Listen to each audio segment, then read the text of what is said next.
రంజీ క్రికెట్లో పాల్గొనాలి అని బీసీసీఐ ఆదేశించిన ఆదేశాలను team India young cricketer Ishan Kishan లెక్క చేయనట్లుగా కనిపిస్తున్నది.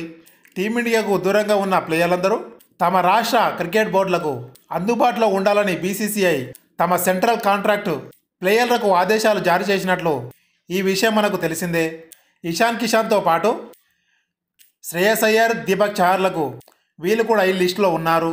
దీంతో రంజీ ట్రోఫీలో రాజస్థాన్తో స్టార్ట్ కానున్న మ్యాచ్ల్లో జార్ఖండ్ తరపున ఇషాన్ కిషన్ బరిలోకి దిగుతాడని అందరూ అనుకున్నారు. కానీ ఇషాన్ కిషన్ ఎవ్వరి అంచనాలకు అందట్లేదు. తాను అందుబాటులో ఉన్నట్లుగా ఇషాన్ కిషన్ జార్ఖండ్తో చెప్పలేనట్లు తెలుస్తోంది.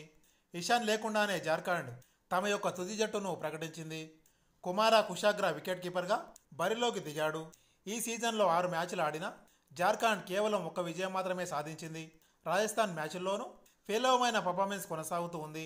119 రన్స్కే 6 వికెట్లు కోల్పోయింది. మరొక వైపు శ్రేయస్ అయ్యర్, దీపక్ చహర్ కూడా తమ యొక్క స్టేట్ టీంలకు అందుబాటులో లేరు. కాగా మానసికమైన అలసట కారణంగా ఇషాన్ కిషన్ టీంకు దూరమైన ఈ విషయం తెలిసిందే.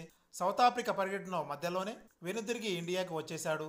అయితే ఆ తర్వాత ఆఫ్ఘనిస్తాన్ టీ20 సిరీస్, ఇంగ్లాండ్ టెస్టు సిరీస్కు ఇషాన్ కిషన్ సెలెక్ట్ అవ్వలేదు. మానసికమైన సమస్యల కారణంగా దూరమైన ఇషాన్ కిషన్ మళ్ళీ టీంలోకి రావాలి అంటే పొట్టి క్రికెట్ ఆడి రావాలని టీమిండియా కోచ్ రాహుల్ ద్రావిడ్ వివరణ ఇచ్చాడు. కానీ రంజీ ట్రోఫీలో ఆడడానికి ఇషాన్ కిషన్ ఇంట్రెస్ట్ చూపించలేదు. ఈ విషయంపై బీసీసీఐ ఆగ్రహంగా ఉందని తెలుస్తోంది. రంజీలో తప్పకుండా ఆడాలి అతనికి ఆదేశాలు కూడా జారీ చేసింది. అంతేకాకుండా ఐపీఎల్లో ఆడాలి అంటే రంజీ ట్రోఫీలో కనీసం 3 నుంచి 4 మ్యాచ్లు ఆడాలి. ఈ విధంగా కొత్త నిబంధన తీసుకురావాలని బీసీసీఐ చూస్తోంది. ఇవన్నీ ఇషాన్ కిషన్ దృష్టిలో పెట్టుకొని బీసీసీఐ చర్యలు చేపట్టనున్నట్లు వార్తలు వస్తున్నాయి.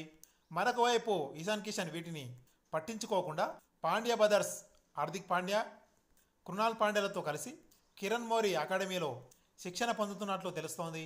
కాగా ప్రస్తుతం ఇషాన్ కిషన్ బీసీసీఐ సెంట్రల్ కాంట్రాక్ట్లో గ్రేడ్ సిలో ఉన్నాడు. ఈ ఇయర్కి 1 కోటి సాలరీని అందుకుంటున్నాడు. ఇది ఫ్రెండ్స్, ఈ వీడియో కనుక మీకు నచ్చినట్టయితే లైక్ చేయండి, షేర్ చేయండి, కామెంట్ చేయండి. మరిన్ని లేటెస్ట్ అప్డేట్స్ కోసం నా ఛానల్ని సబ్స్క్రైబ్ చేసుకొని మోర్ ఇన్ఫర్మేషన్ కోసం పక్కనే ఉన్న బెల్ ఐకాన్ క్లిక్ చేయండి. Thank you friends.